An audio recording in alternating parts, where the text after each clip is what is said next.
তো আমার অনেকগুলা ফেন্সি মুরগির জোড়া করা লাগবে। গোল্ডেন স্যাপ্রাইট তো পেয়ার আছে। তো কোকো পুলিশ ক্যাপটাও হচ্ছে যে। আসসালামু আলাইকুম বন্ধুরা, কেমন আছেন আপনারা? আশা করি সবাই ভালো আছেন। আমার আরেকটা নতুন ব্লগ আপনাদের সবাইকে স্বাগতম। তো চলুন দেখা যাক আজকের ব্লগে কি আছে।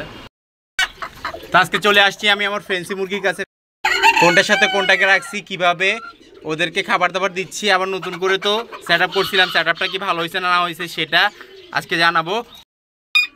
পলিশ ক্যাপটা আমি সিলভার স্যাপ্রেটের সাথে রাখছি, কারণ হচ্ছে যে ও ডিম পাড়তেছে, আমি মেল খুঁজে পাচ্ছি না। রানিং মেল লাগবে, কারণ হচ্ছে যে ও 1 মাস আগ থেকে ডিম পাড়া শুরু করছে। সেই জন্য আমি ভাবছিলাম যে এইটা মেল ফিমেল কনফার্ম হবে, দেখি যে মেল ফিমেল কনফার্ম হয় নাই, সেই জন্য এই অবস্থা হয়েছে। এতে আমার পলিশ ক্যাপ দোনোটাই ডিম পাড়তেছে, সেই জন্য ভাবলাম যে সিলভার স্যাপ্রেটের সাথে রেখে দিই, যদি মেটিং করে করবে, নয়তো বা এভাবেই থাকবে। আর ডিমগুলো যে পাড়তেছে, ডিমগুলো শুধু শুধু নষ্ট হচ্ছে। আর যেই দিন মেল পাবো সেই দিন আলাদা করে ফেলবো ইনশাল্লাহ। আর খাবার দাবার একসাথে দিলে খুবই ভালোভাবেই, সময়টা কম লাগে, সেই জন্য এভাবে একসাথেই রাখছি। যাক মাশাল্লাহ, এটা হচ্ছে যে হোয়াইট টপ ব্ল্যাকটা, আর কোকো পুলিশ ক্যাপটা আরেকটার সাথে রাখছি।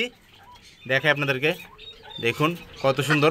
মুরগিটা হা করতেছে, গরম পড়তেছে, অনেক গরম পড়তেছে, তো এখানে একটু ফ্যান লাগাইতে হবে অবশ্যই।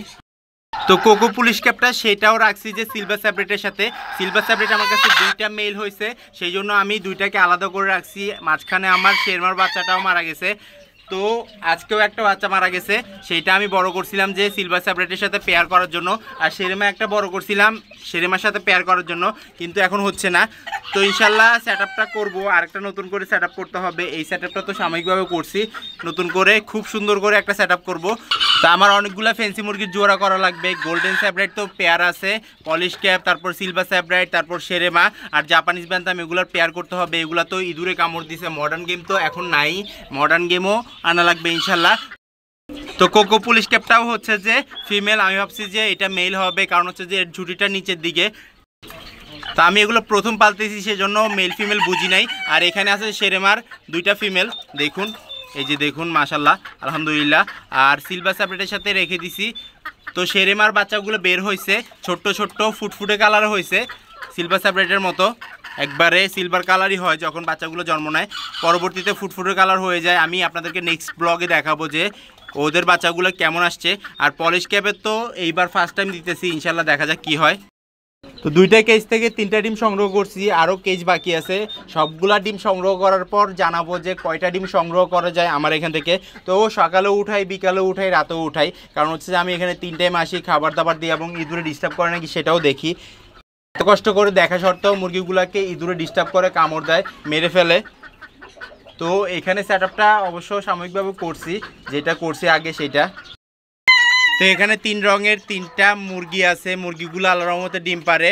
আজকে 3টা ডিম সংগ্রহ করার কথা ছিল, একটা ডিম ভেঙে ফেলছে, ওরা নিজেরাই পাড়া দিয়ে ভেঙে ফেলছে মিটিং করার সময়। আর এদেরকে খাবার দিচ্ছি এখন ভুট্টা ভাঙ্গা, তারপরে লেয়ার লেয়ার মিক্স। দেখুন কত সুন্দর হয়েছে সিলভার কালারটা। সিলভার কালারটা যখন ছোট ছিল তখন কিন্তু এত সুন্দর ছিল না, আল্লাহর রহমতে এখন দেখুন কত সুন্দর, কত কিউট, দেখতেই পাইতেছেন।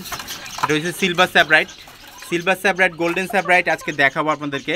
গোল্ডেন স্যাপ্রাইট কত সুন্দর আর সিলভার স্যাপ্রাইট কত সুন্দর, আপনারা কমেন্ট বক্সে কমেন্ট করবেন ইনশাল্লাহ কোনটা বেশি সুন্দর।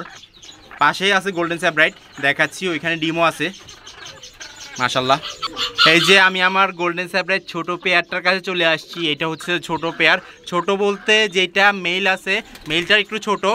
আমার আগের যে পেয়ারটা ছিল ওইটা থেকে একটু ছোট, সেজন্য এটার নাম দিছি ছোট গোল্ডেন স্যাপ্রাইট। তো এখানে ডিমও পারছে, দেখায় আপনাদেরকে। তো এদের থেকে প্রতিদিন ডিম পাচ্ছি, একটা মেল একটা ফিমেল আছে। মূলত 2টা ফিমেল একটা মেল রাখাই ভালো, তাহলে ফিমেলের প্রতি চাপ হয় না। তো আমার এখানে স্পেস কম, সেজন্য রাখতে পারি না। ইনশাল্লাহ চেষ্টা করতেছি স্পেস করার পর 2টা করে ফিমেল রাখবো, একটা করে মেল রাখবো, খুবই ভালো হয়, ডিম 2টা করে পাবেন। আর অনেক সময় এগুলার মিস যায় বেশি, কারণ হচ্ছে যে এগুলা ফেন্সি মুরগি, সেই জন্য। আর গোল্ডেন স্যাপ্রাইট আমার কাছে অ্যাভেলেবল বাচ্চা হবে ইনশাল্লাহ কয়েকদিন পরে, যদি কারো লাগে যোগাযোগ করতে পারবেন ইনশাল্লাহ। গোল্ডেন কালার এরকমেরই হবে, সেম টু সেম। তো এটার ঝুঁটিটা একটু সুচালো টাইপের বেশি, ওইটার ঝুঁটিটা একটু মোটা বেশি, একবার টকটকে লাল থাকে। ফিমেলের ঝুঁটি কম হয়, দেখুন ফিমেলটা। মেল ফিমেল পাশাপাশি রাখি, সবগুলো আগের কেজের মধ্যেই আছে। এগুলাকে আগের কেজের মধ্যে রাখছি, কারণ হচ্ছে যে এগুলা ভালো মতো সেট আপ করছে এবং মেটিং করছে, 20 ডিম হয়েছে সবগুলা, সেজন্য। অনেক ভালোভাবে বড় হয়েছিল, ফিমেলই হয়েছিল। আমি ভাবছিলাম যে সিলভার স্যাপ্রেট যেটা আছে ওইটার সাথে পেয়ার করব, কিন্তু এখন তো মারা গেছে গা। আমি খুব ভালো মতোই রাখছি, হয়তোবা গরম পড়ছে সেজন্য হিট স্ট্রোক করছে, নয়তোবা অন্য কোনো সমস্যা হইতে পারে। তো মাঝখানে দেখছিলাম যে ও বসে বসে থাকে, তারপর আমি ওকে থাইবেনের সমস্যা ভেবে থাইবেন দিছিলাম। খুব ভালো মতোই রিকভার হয়েছিল, কিন্তু বাঁচাইতে পারলাম না, হঠাৎ করে মারা গেছে। রাতের বেলা দেখতেছি সুস্থ, সকালে এসে দেখতেছি যে মারা গেছে। তো এইখানে গোল্ডেন স্যাপ্রেট কোনটা বেশি কিউট সেটা আপনারা কমেন্ট বক্সে কমেন্ট করবেন। এটা হচ্ছে যে আমার ফার্স্ট, একবারে 6 পিস আনছিলাম গোল্ডেন স্যাপ্রেট, ওইটা থেকে দুইটাই টিকছে। দেখুন এটা খুব রাগী, এটার ঝুঁটিটাও অনেক সুন্দর, সুচালোর কম টাইপের কিন্তু অনেক সুন্দর, দেখতেই পাইছেন মাশাল্লাহ। ফিমেলটাও এটার সাইজের, কালারগুলো দেখুন কত চকচকে করতেছে মাশাল্লাহ। এগুলোর বাচ্চা অ্যাভেলেবল পাইছি আমি, কিছু বাচ্চা আছে আমি গত ব্লগে দেখাইছিলাম যে সবগুলো বাচ্চা একসাথে ছাড়ছি, ওগুলোর মধ্যে এগুলোর বাচ্চাও আছে, ফুটফুটে কালার, একবারে এরকম রঙের হয়।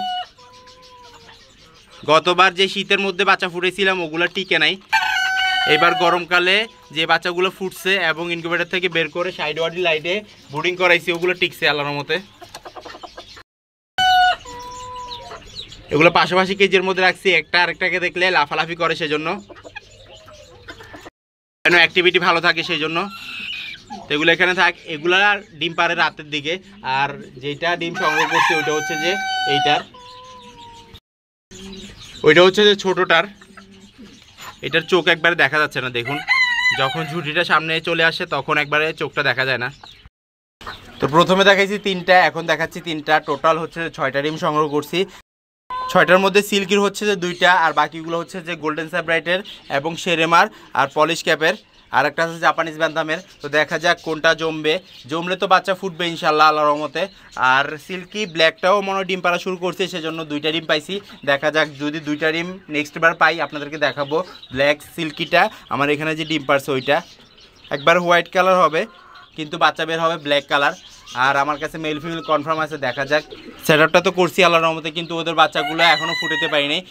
Silver cochin, black cochin, silky এগুলো এখনও ফুটাতে পারিনি, ইনশাল্লাহ ফুটবে, সময় নিবে একটু, ভালো মতো সেটআপটা করার সময়ের অপেক্ষা।